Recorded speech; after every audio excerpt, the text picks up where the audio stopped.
Hello everyone, so this is Priya Patel from Ghaziabad और अभी मैं अपने घर सोनभद्र आई हुई हूँ। तो मैं यहीं से वीडियो बना रही हूँ और I am a working professional in IT job. और आज के वीडियो में मैं आप सबको अपना जो मेरा जस्ट 2 मंथ बैक मेरा एक ट्रीटमेंट हुआ अबाउट द टू सर्जरी जो मैंने करवाई, that is DNS and pan sinus. Now firstly what is ये दोनों चीज़ें हैं क्या, क्योंकि ये बहुत ही कॉमन है, बहुत से लोगों को होता है। अब लोगों को ये भी कन्फ्यूजन होता है कि वो सर्जरी करवाएं या मेडिकेशन इज़ द ऑप्शन, या फिर सर्जरी के बाद कोई इशू तो नहीं होगा, कहीं ऐसा तो नहीं कि डीएनएस सर्जरी होने के बाद फिर से आपकी हड्डियां बढ़ेंगी या कुछ लो। वो सारे सवालों के जवाब इस वीडियो में आपको मिलेगा, सो जस्ट स्टे ट्यून्ड। तो स्टार्ट करते हैं वीडियो को। मेरा जो फर्स्ट टाइम डिटेक्शन हुआ कि that I am suffering from DNS and pan sinus, that was in March 2025। इसी साल में मार्च 2025 आफ्टर होली, जब मेरे नोज़ से ब्लीडिंग और मुझे ब्रीदिंग में प्रॉब्लम काफ़ी ज़्यादा होने लग गई थी। मैंने डॉक्टर को दिखाया in Max hospital, that is in Vaishali, that is a super speciality hospital. वहाँ पे काफ़ी अच्छा ट्रीटमेंट और they are very upgraded also with the technology. मैंने वहीं पे दिखाया to the ENT specialist. Then I got to know कि मेरा डीएनएस नोज़ है, that means deviated nose septum, means जो आपके नोज़ की जो बीच वाली बोन है that is deviated. It is not like this, it is like this, या फिर कुछ ऐसे, मतलब it is not straight basically. Okay, वो आड़ा टेढ़ा कुछ हो गया है। और वो मेजॉरिटी ऑफ द पॉपुलेशन को, जो मुझे डॉक्टर्स पता चला, दैट इज़ वो आपका पैदाइशी होता है, मीन्स बाई बर्थ। इसका मुझे कोई आइडिया नहीं था till 29 year. Okay, so I am 29। तो तब तक मुझे कोई प्रॉब्लम नहीं हुई, बट मुझे मार्च में जाके 2025 में बहुत प्रॉब्लम होने लग गई। जब मैंने दिखाया, उन्होंने बताया कि तुम्हारी डेविएटेड नोज़ है। उस टाइम पर उन्होंने कोई सर्जरी का नहीं बोला। ओके, उन्होंने मुझे मेडिसिन दी, मेरी ब्लीडिंग रुक गई, मेरा पेन कम हो गया। देन आफ्टर 2 वीक्स और 3 वीक फिर से मुझे प्रॉब्लम शुरू हो गई, फिर से ब्लीडिंग उतनी हो रही है, सब कुछ। फिर मैंने डॉक्टर को दिखाया तो उन्होंने बोला सिटी स्कैन कराने के लिए। अब जब मैंने सिटी स्कैन करवाया, तब तक अप्रैल आ चुका था। तब मैंने अपना सिटी स्कैन करवाया और उससे पता चला that I am suffering from pan sinus.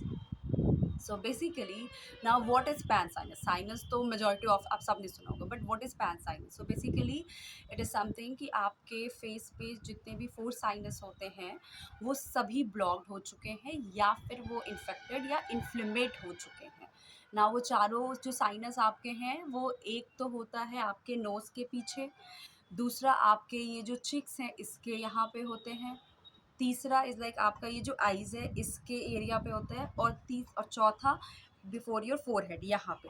तो मेरा जो हालत है इज़ लाइक कि मेरा ये सब कुछ ब्लॉक हो चुका था। I was not able to breathe through my nose after April. Is like मेरा बहुत ही मुश्किल हो चुका था। इज़ लाइक विदाउट ऑटरविंग, जो कि आप सबको आई थिंक पता ही होगा जब हम कोल्ड कफ में लेते हैं, तो वो बिना मैं ब्रीथ ही नहीं कर पाती थी बिल्कुल भी। ओके, देन उसके बाद डॉक्टर ने बोला कि surgery is the only option, and that too उन्होंने मेरे को, इज़ वेरी अच्छी बात ये है कि आज के टाइम में दैट इज़ एंडोस्कोपी। तो कोई कट या ऐसा कुछ नहीं लगता है। जो कट होता भी है वो आपके नोज़ के अंदर होता है, तो वो स्टिचेस कट का जो भी मार्क है वो नोज़ के अंदर है, बाहर कुछ भी नहीं है। ठीक है, जैसे आप मेरे नोज़ में देख सकते हो, बाहर ऐसा कट या स्टिचेस का कोई मार्क नहीं है, क्योंकि वो सारा कुछ अंदर में है जो उन्होंने करा हुआ है। तो फिर उसका जब अप्रैल में डिटेक्शन हुआ कि ऐसा ऐसा है, देन मैंने सेकंड ओपिनियन भी लिया कि यार एक बार कंफर्म तो करूँ, इट्स नॉट नेसेसरी कि मेडिकेशन के थ्रू क्या पता चल जाए। फिर मैंने मेदांता गुड़गांव में दिखाया, which is also one of the very big hospital in Delhi NCR. मैंने वहाँ दिखाया ईएनटी स्पेशलिस्ट को, तो उन्होंने भी सेम चीज़ बोली कि आपको पैन साइनस है और डेविएटेड नोज़ है।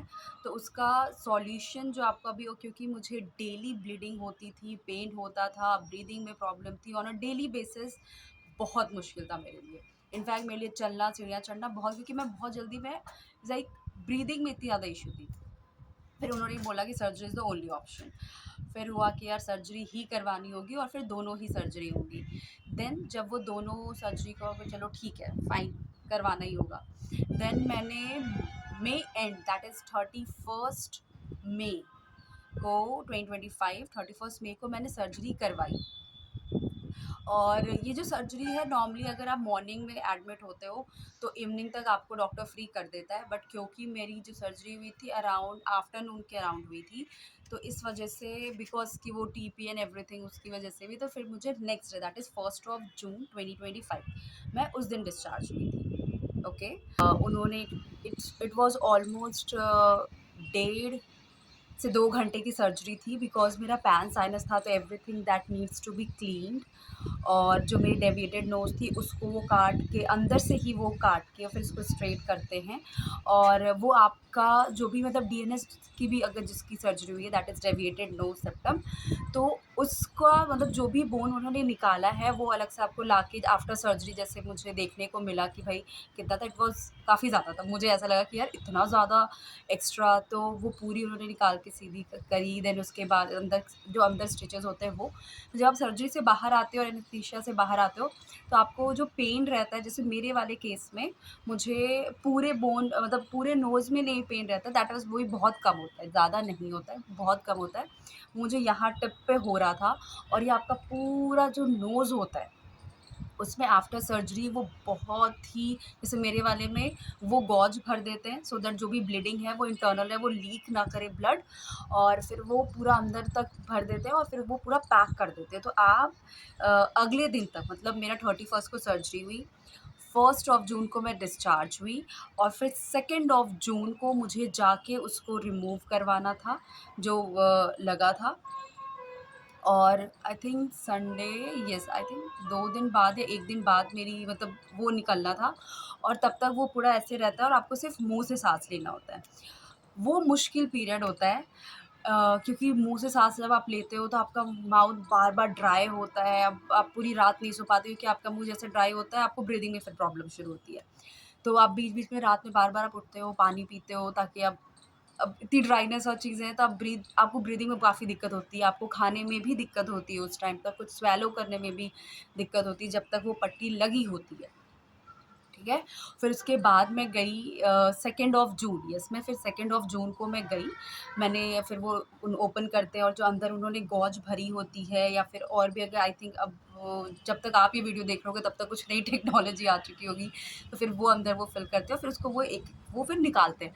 वो मुझे नहीं पता था एज़ अ फर्स्ट टाइम, कि ना ही मुझे बताया गया था कि आपके नोज़ में ऐसा मतलब गॉज पूरा भर दिया जाएगा आफ्टर सर्जरी, तो फिर उसके बाद उसको निकाला जाएगा, ये मुझे नहीं पता था।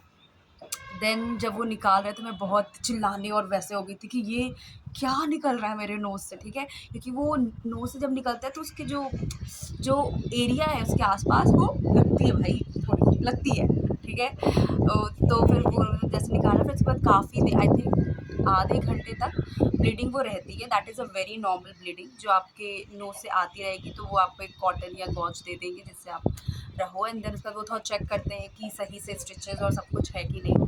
फिर जो पूरा हीलिंग का प्रोसेस है उसके बाद, दैट एक्चुअली टेक बहुत आराम से 1.5 से 2 महीना, कि आपका पूरी तरीके से पेन जो स्टिच का थोड़ा सा, क्योंकि वो जो अंदर के स्टिचेस है वो धीरे धीरे ऑलमोस्ट महीने भर लग जाते हैं उसको पूरी तरीके से सूखने में, ख़त्म होने में, अंदर की जो स्टिच है दैट इज़ फॉर डीएनएस, उसको सूखने में लगता है टाइम, ठीक है? तो मुझे ऑलमोस्ट आई थिंक 1.5-2 महीने लगे प्रॉपरली। अब मुझे कोई पेन या कुछ भी ना आपको फ़ील हो, उसमें 1.5-2 महीने आराम से लगेंगे। और फिर उसके बाद आपको डॉक्टर डेली नोज़ इरिगेशन और इसके साथ ही साथ आपको कुछ मेडिसिन, ताकि आपको 2-3 महीने तक कोई भी एलर्जी ना हो। एलर्जी मीन्स कफ़, कोल्ड या ऐसा कुछ भी ना हो, क्योंकि आप अभी काफ़ी सेंसिटिव हो, जस्ट सर्जरी हुई है, तो आपको कोई भी कफ़, कोल्ड जैसी सर्जरी या एलर्जिन नहीं होना चाहिए। तो उसके लिए भी एंटी एलर्जी आपको मेडिसिन देते हैं जो कि आपको डेली खानी होती है 1.5 से 2 महीने तक, ताकि आपको कुछ ना हो, और मल्टीविटामिन्स के नॉर्मल टैबलेट देते हैं। But the best part is, अगर जब मतलब जो नोज़ इरिगेशन है that actually helps a lot after the surgery, वो बहुत इंपॉर्टेंट है करना, क्योंकि जब आप वो करते हो, क्योंकि वो आपको डेली दिन में 3 बार बोलेंगे करने के लिए, दैट इज़ सुबह, दोपहर, शाम, ठीक है? सोने जाने से ऑलमोस्ट 1.5-2 घंटे पहले कर लो आप, क्योंकि उसको करने के बाद काफ़ी नोज़ मतलब सॉरी नोज़ म्यूकस जो अंदर ब्लड क्लॉट हुआ पड़ा होता है, म्यूकस, पानी, वो सब काफ़ी गिरता रहता है। तो आप सो जा